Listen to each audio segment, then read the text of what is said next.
This teen bought the jacket for $3.07. How much did this jacket end up going for at auction? $89,600. This is a Fox 12 podcast.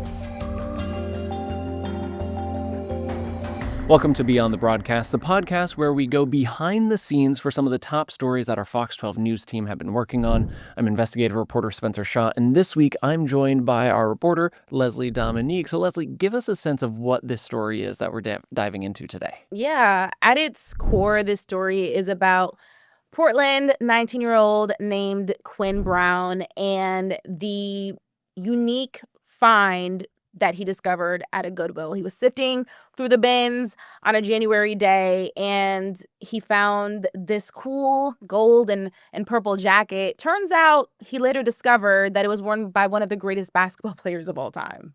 And he really cashed in because of it. Certainly. All right, let's take a look.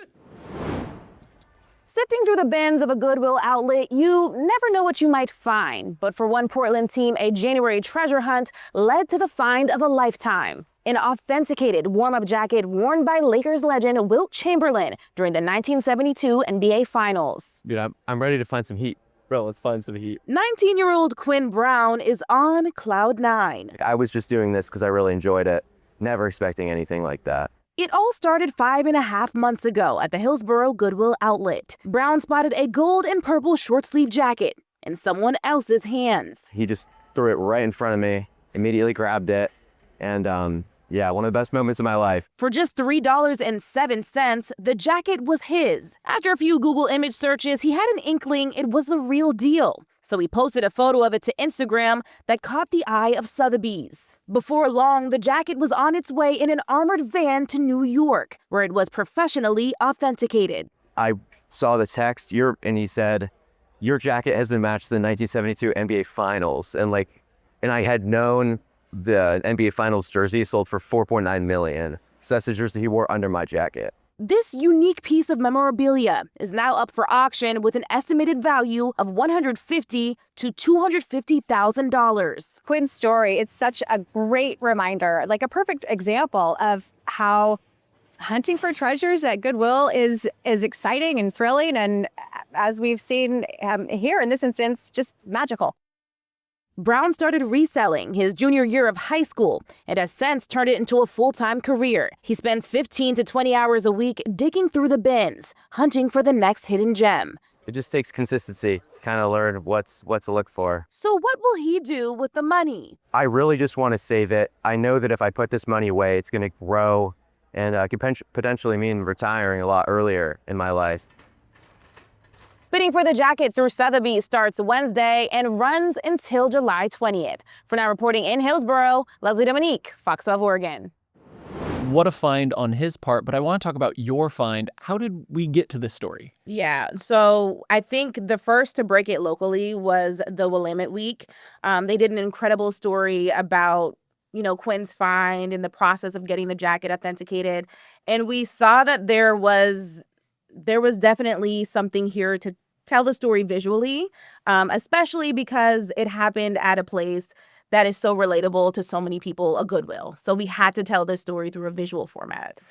In the Willamette Week story, I noticed that he didn't tell them where he found this jacket. So how did you kind of convince him to tell you which Goodwill he found this at? Yeah, I think his intention in not sharing where he found the jacket originally was so that lines weren't extending out the doors of the Goodwill outlet in Hillsborough. This is a place where a lot of resellers go, and they don't want other people disrupting their work.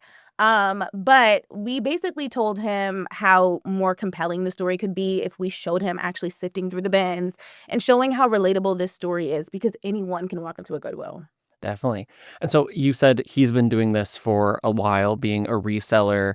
Did he tell you, how did he know that this jacket could be the real deal? That maybe not everyone knows what a Chamberlain jacket would look like. Yeah, so Quinn, with his experience, he knew to do some investigating and research on this jacket. So once he bought the jacket from the Goodwill, he took it home, took some photos. He did a Google image search, and an image matched his jacket to one that Wilt Chamberlain wore in 1972. It looked identical, is what he said. From there, he said that he measured the jacket and he looked up Chamberlain's measurements as well. Those matched up as well. And we also learned that some stitching in the jacket as well as the Lakers patch. So there were several elements here that were pointing toward the fact that this was the real deal. So he did some research himself Exactly. before. So did Sotheby's reach out to him, or did he reach out to Sotheby's to be like, hey, I have something you might want to auction off? When Quinn found the jacket, he took a photo of it, posted it to his social media, and Sotheby's actually found it from his social media post. So he kind of got the attention from them from that post, and they reached out, said, hey, do you want to put this on auction? You mentioned that Sotheby's sent out an armored car to bring his jacket out to auction. So for folks who don't necessarily know, can you just describe to us what is Sotheby's and why it's kind of so fancy and high-end that they sent an armored car for this jacket? Yeah, Sotheby's, it's like a legendary luxury auction house. You know, you're not going to find a flannel sold on the Sotheby's website. We're talking about millions of dollars worth of items sold on this website every day. These are luxuries. These are collectibles, big ticket items. Exactly. So how much did this jacket end up going for at auction? Yeah, so we've already done a follow-up story. The auction is final, and the jacket ended up selling for $89,600.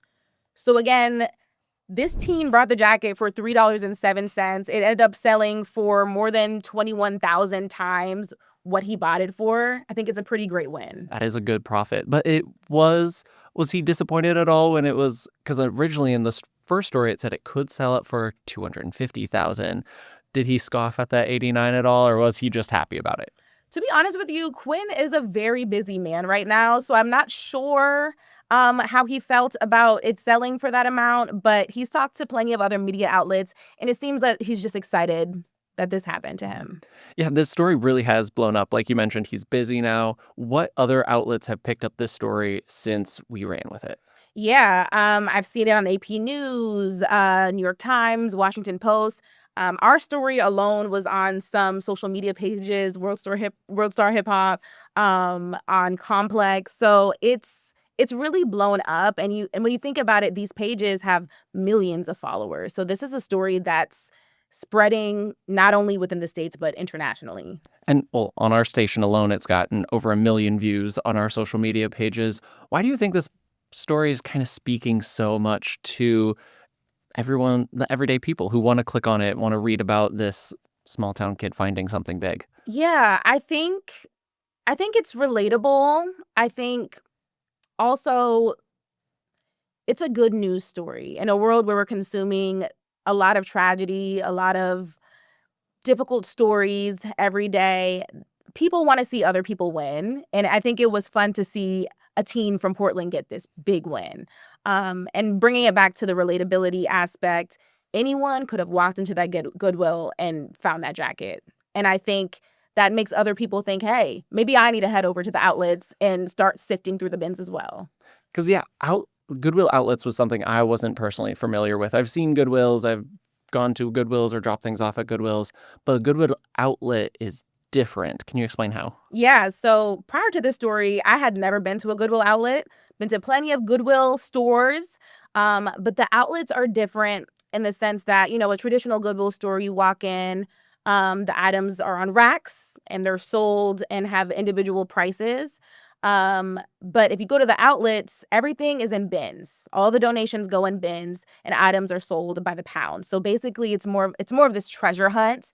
And I think a lot of resellers like to go there because, I don't know, there's so much room to find something unique. You mentioned that Quinn has made a lot of sales by rummaging through the Goodwill outlets.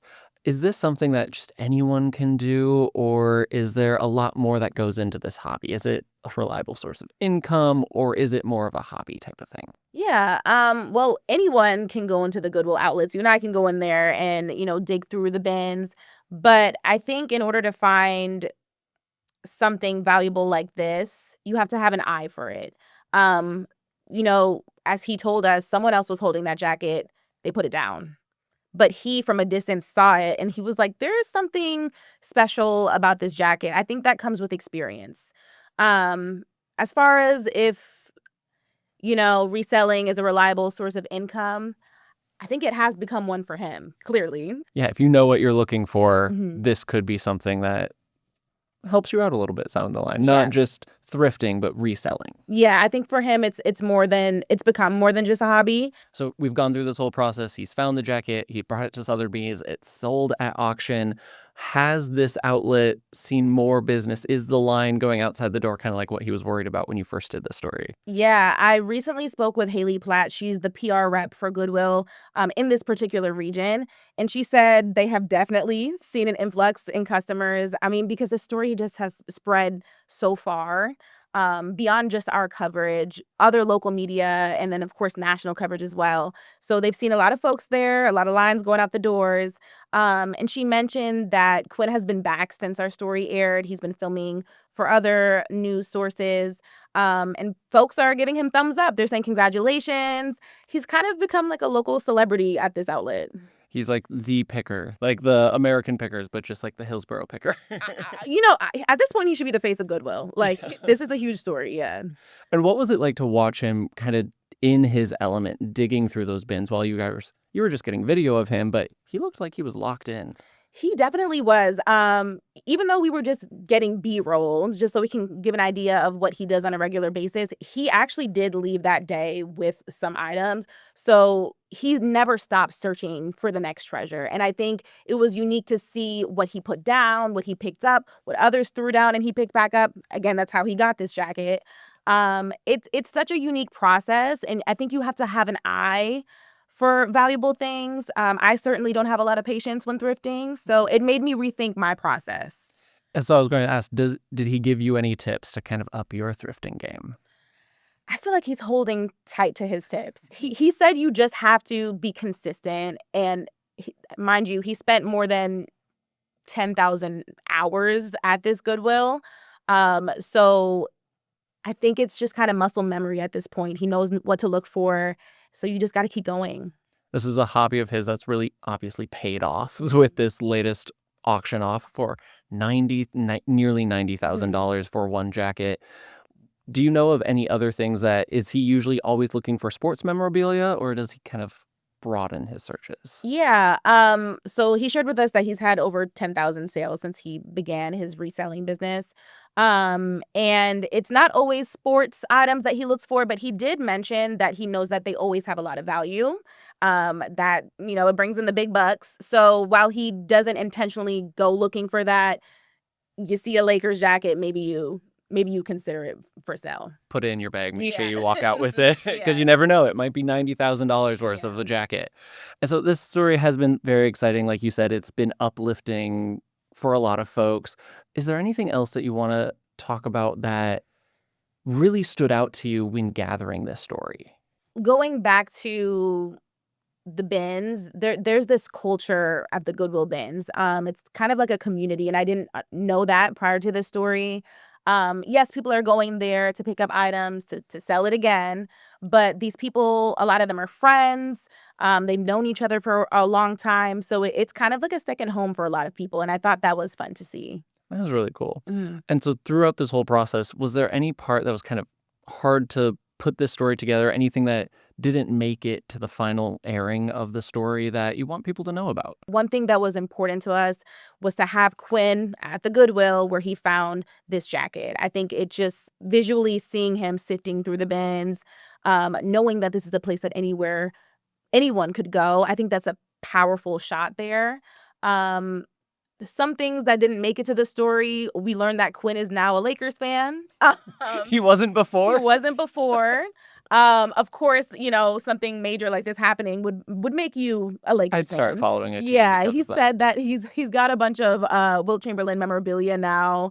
And he's been sporting that gold and purple. So Quinn wasn't a Lakers fan before he found this jacket, and so some of our viewers might not be Lakers fans either. Can you tell us about what makes Chamberlain such a legendary basketball player? Yeah, I think Chamberlain was such a dominant player, and he has had over 72 records within the NBA, some records that stand to this day. Probably the most legendary is scoring 100 points in one game. That record stands to this day.